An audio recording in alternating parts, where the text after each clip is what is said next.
তো বন্ধুরা, আজকে আমি নতুন একটা রেসিপি তো আপনাদের মাঝে আমি শেয়ার করছি।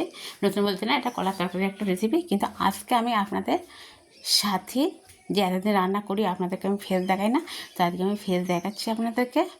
দেখিয়ে আমি আজকে রান্নার ঘরে চলে যাচ্ছি, রান্নাটা শুরু করে দেবো। তো আপনারা সবাই ভালো আছেন তো?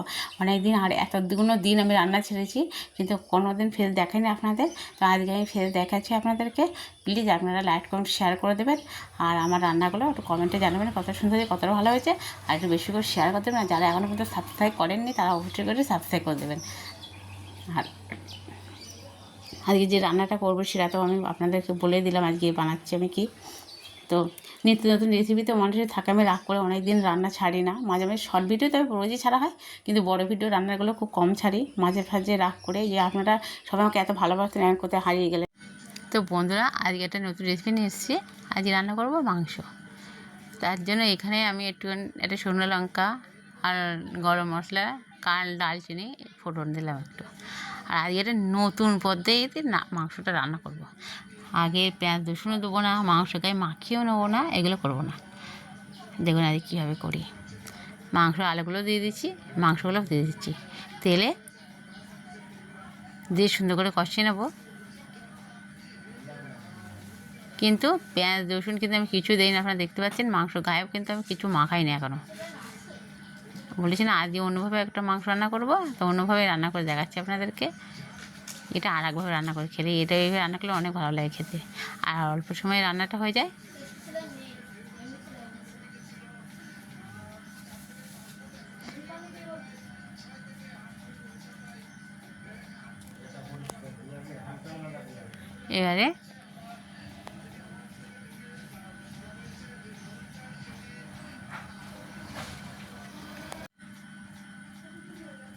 এবারে কিন্তু মাংসটাই আমি এবার দিচ্ছি হলুদ। মাংস হিসেবে পরিমাণ মতো হলুদ দিতে হবে, আর লবণ। হলুদ আর লবণ দিয়ে মাংসটাকে কষিয়ে নেব।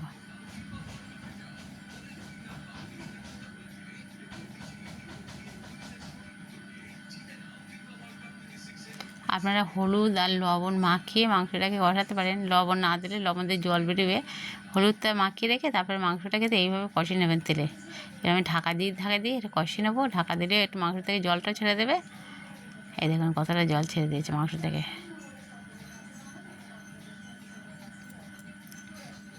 ওদের কষাতে কষাতে জলটা শুকোবে, আর এদিকে আমি পেঁয়াজ আদা রসুন একসাথে পেস্ট করা এবার আমি দিয়ে দেবো। এই দেখুন এর ভিতরে দেখুন এই নতুনভাবে কীভাবে রান্নাটা করছি এই মাংসটা, আর দেখতে থাকুন। আমার এখানে মাংস আছে 2.5 কেজি, না 2.5 কেজিতে একটু কম আছে, 2 কেজি মাংস এখানে আছে। এবারে আমি সেই হিসেবে মশলাপাতি আপনার যা লাগবে দেবেন।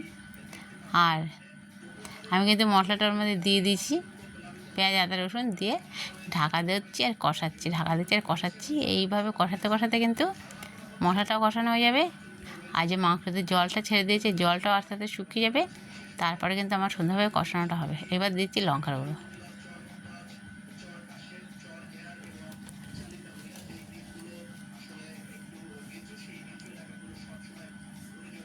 এই যে লঙ্কার গুঁড়োটা দিয়ে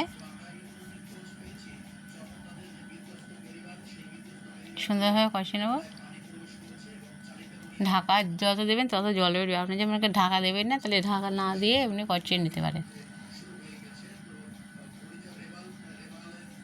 কষাতে কষাতে কিন্তু আপনার আলু মাংস সব সুন্দরভাবে সিদ্ধ হয়ে যেতে পারে। এই দেখুন অনেকটা কিন্তু। এবার দিচ্ছি টক দই, কিছুটা টক দই নিয়ে নিয়েছি, টক দইটা দিয়ে দেবো। টক দইটা একটু মাংসের সাথে কষিয়ে নেব।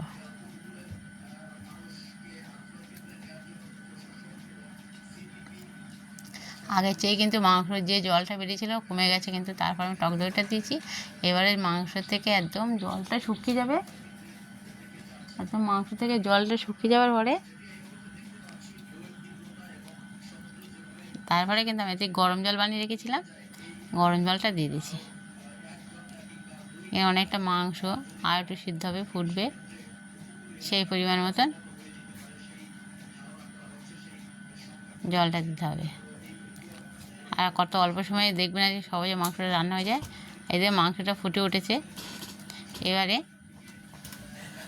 কিছু মশলা আছে দিতে হবে। দিচ্ছি জিরার গুঁড়ো,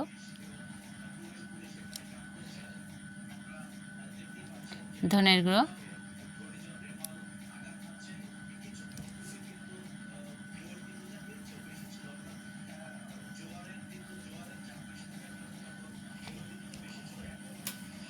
জিরা ধনের গুঁড়ো দিয়ে সুন্দর করে নাড়াচাড়া দিয়ে মিশিয়ে নিয়েছি।